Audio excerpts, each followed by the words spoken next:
Young and the Restless. Spoilers recap. June 24, Wednesday.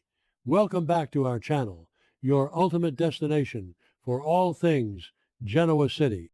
Today is a fantastic Tuesday, a beautiful day to dive deep into the latest drama, so grab your coffee, get comfortable, and let's get right into the breakdown of our favorite show. I cannot even breathe right now. Seriously, I am typing this so fast, my fingers are literally cramping because what did we just watch? I am so overwhelmingly frustrated, heartbroken, and weirdly vindicated all at the same time.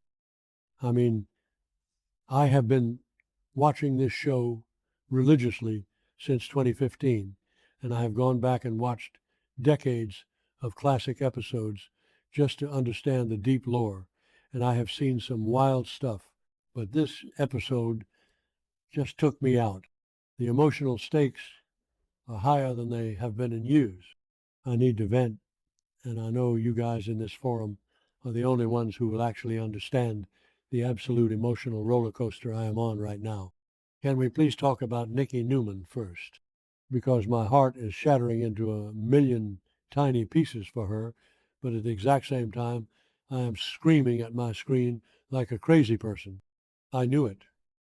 I knew it from the very first time she rubbed her temples 3 weeks ago. Those headaches weren't just stress. They weren't just a physical manifestation of the tension from Victor being an absolute monster lately. Victoria finally did something useful as a daughter and dragged her mother to the doctor because she could see Nikki was completely falling apart at the seams. And the news is bad, like really, truly, devastatingly bad. They didn't spell out every single medical term in the doctor's office yet, but you can see it all over Nikki's face, the sheer terror in her eyes, the horrific realization that her body is failing her once again. And what does she do? She makes the most shocking, frustrating, but entirely understandable decision in the history of this show. She is going to hide the diagnosis from Victor. I can't believe they did that, but also it makes perfect psychological sense for where her character is at right now. Think about it, guys. Historically, Nikki would have run straight into Victor's arms the second she got a bad diagnosis. She has always used her health as a tether to him. Remember the 90s? Remember when she was literally on her deathbed and they got married right there in the sterile hospital room with the monitors beeping in the background? Or remember when she straight up faked a terminal illness just to keep him away from Ashley Abbott because she was so incredibly insecure? Yeah. Didn't work out so well then either, but that was their incredibly toxic pattern. She gets sick. He swoops in like a dark knight on a black horse, saves her, and then uses that salvation to control her every move for the next 5 years. But not this time, because Nikki is finally waking up to the fact that her husband is a narcissistic manipulator who only helps people so they can bow down and kiss his ring. I mean, look at what he just did to her. He literally gave Chancellor to Lily Winters just to get Lily to agree to his insane, illegal kidnapping plot. He completely betrayed Nikki's trust, handed over a massive legacy company like it was a cheap poker chip, and didn't even care for a single second how it made Nikki feel. He just expected her to accept it because he is Victor Newman and he is always right. So why on earth would she trust him with her life and her vulnerability right now? Victor always manipulates every single situation to his advantage.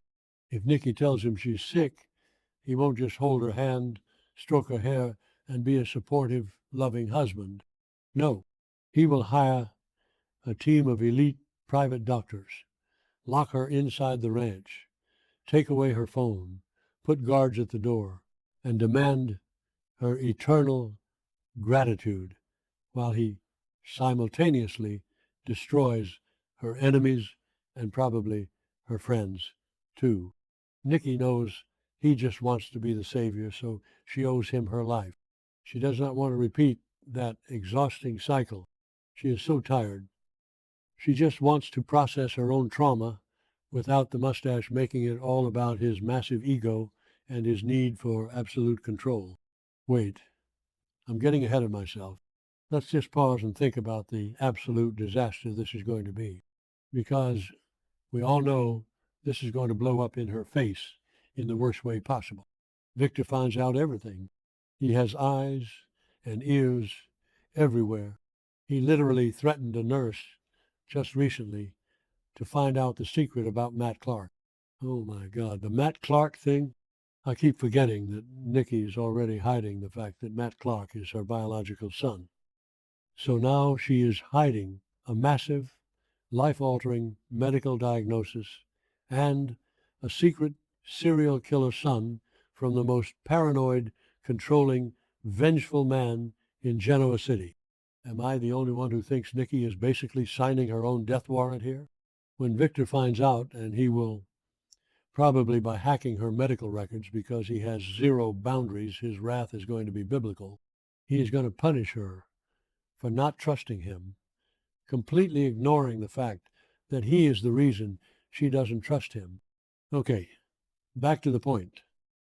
Let's pivot away from the Newman Ranch and talk about the absolute clown show that is the Abbott family right now, because I am losing my mind over Kyle.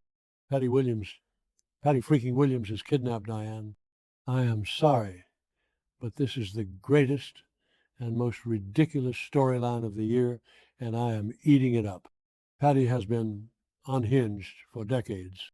She is dangerous, she is unpredictable, and she currently has Diane stashed away somewhere while the entire town panics. Remember when she altered her face to become Mary Jane Benson? Remember the stuffed cat? Remember when she shot Jack? Patty is a legend of chaos, and Diane is probably terrified out of her mind right now. Jack actually comes up with a solid plan to handle this. For once in his life, Jack Abbott uses his brain instead of his ego. He sits Kyle down and explains this elaborate, highly strategic plan to trick Patty into revealing where she is hiding Diane. It actually sounded smart. It sounded like something that could genuinely work because it plays on Patty's twisted, lifelong obsession with Jack. Jack knows how Patty thinks. He knows how to manipulate her delusions, and he has a real shot at getting Diane back safely without triggering Patty's violent tendencies. And what does Kyle do? Kyle decides he is the smartest guy in the room and completely ignores his father. I cannot stand Kyle sometimes. He is so unbearably arrogant. He literally refuses to wait and decides he is going to go rogue and find his mommy himself. Because of course he does. Kyle always thinks he knows better than everyone else, even when he has zero evidence to back it up. He has this massive superiority complex that makes him impossible to root for. He sits there listening to Jack's perfectly reasonable plan and just scoffs because he doesn't see any hard evidence that Jack's plan will work. So his brilliant alternative is to just stomp around Genoa City blindly and try to outsmart a severely mentally ill woman who has decades of experience in kidnapping and terrorizing people. Make it make sense. Kyle is going to ruin everything. He is going to tip Patty off, and Patty is going to move Diane, or worse, she is going to hurt her. Kyle thinks he's an action hero, but he's just a spoiled rich kid in a tailored suit. I kind of want to see Kyle save the day, just so Diane can be safe, but actually, no. I kind of want Patty to lock Kyle in a room, too, just to teach him a much-needed lesson about humility. The kid is completely out of control. And let's not forget, while his mother is missing and his dad is losing his mind with worry, Kyle has been getting all weird and flirty with Victoria Newman. Like, read the room. Kyle, your life is falling apart.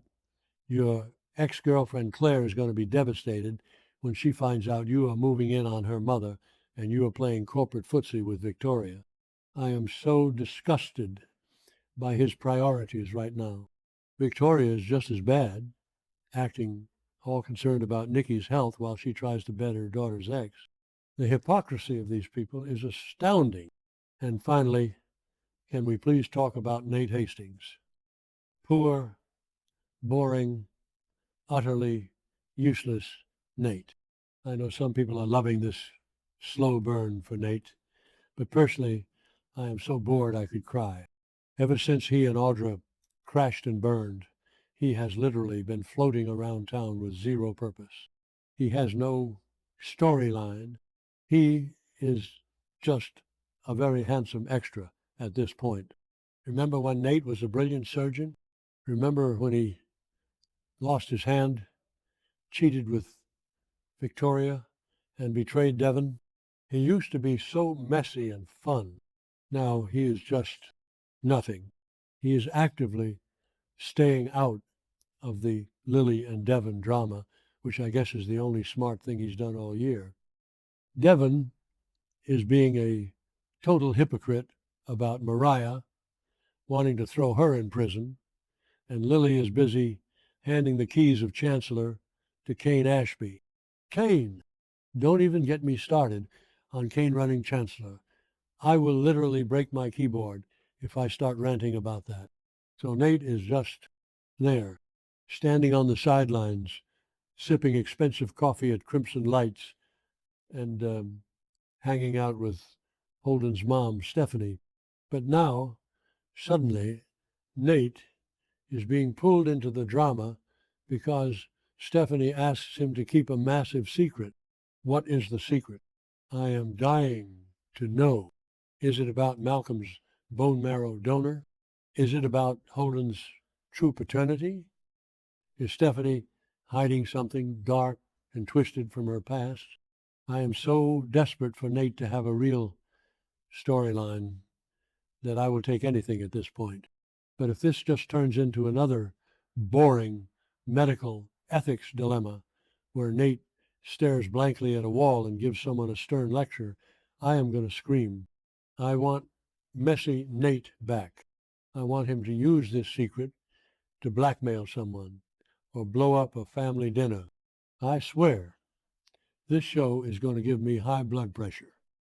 Between Nikki's heartbreaking diagnosis, her insanely risky decision to lie to Victor, Kyle acting like an entitled brat while Patty Williams holds his mother hostage, and Nate stumbling into a mystery, I am an absolute wreck. I am dreading the moment Victor finds out Nikki's secret, but I am absolutely here for the explosion it's going to cause. What do you guys think? Am I overreacting about Kyle? Is Nate ever going to be interesting again? Let me know in the comments, because I need to talk to people who actually get this show before I lose my mind.